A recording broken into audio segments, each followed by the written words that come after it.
প্রেমে পারিবারিক বাধা প্রসঙ্গে অপু বলেন, মা কখনোই আমাকে নায়িকা ভাবেনি। কোনো একটা বিষয় নিয়ে শুটিং সেটে এসেই আমাকে থাপ্পড় দিয়ে দিয়েছেন মা। পুরো মেকআপ নেওয়া, রোমান্টিক সিনের জন্য প্রস্তুত, মা বলছে, এদিকে আয়। বললাম, আসছি। আসছি কেন বললাম, উঠে গিয়ে সবার সামনে দুই গালে দুটি থাপ্পড় দিয়ে দিয়েছেন। ক্যামেরা বলতে গেলে অন ছিল, মেকআপ নেওয়া থাকলেও থাপ্পড়ের দাগ বসে গিয়েছিল। সেটের সবাই বলছিল, আন্টি কি হয়েছে, কি হয়েছে? সিনেমার নাম, তোমার জন্য মরতে পারি। ভরা মজলিসে, একে তো মারের লজ্জা, দ্বিতীয়ত মারের ব্যথা, তৃতীয় কথা, যাকে পছন্দ করি তার সামনে ছোট হয়ে গেলাম। এটা বিয়ের আগের ঘটনা, আসলে এসব ব্যাপার থেকেই আমাদের বিয়ে।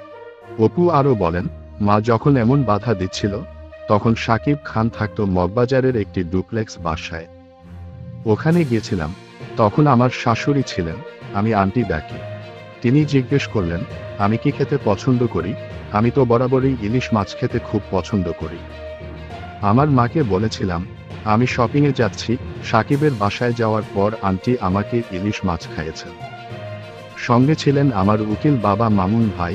প্রসঙ্গত, 2008 সালের 18 এপ্রিল গোপনে বিয়ে করেন বাংলাদেশি ছবির জনপ্রিয় জুটি শাকিব খান ও অপু বিশ্বাস। 2016 সালের 27 সেপ্টেম্বর জন্ম হয় তাদের সন্তান আবরাম খান জয়। শাকিব অপু দুজনেই সন্তানের জন্মের বিষয়টি গোপন রাখেন। 2017 সালের 10 এপ্রিলে একটি টিভি চ্যানেলের সরাসরি অনুষ্ঠানে এসে বিয়ে ও সন্তানের খবর ফাঁস করেন অপু বিশ্বাস। পরের বছর 2018 সালের 12 মার্চ থেকে আনুষ্ঠানিকভাবে বিবাহবিচ্ছেদ হলো তাদের।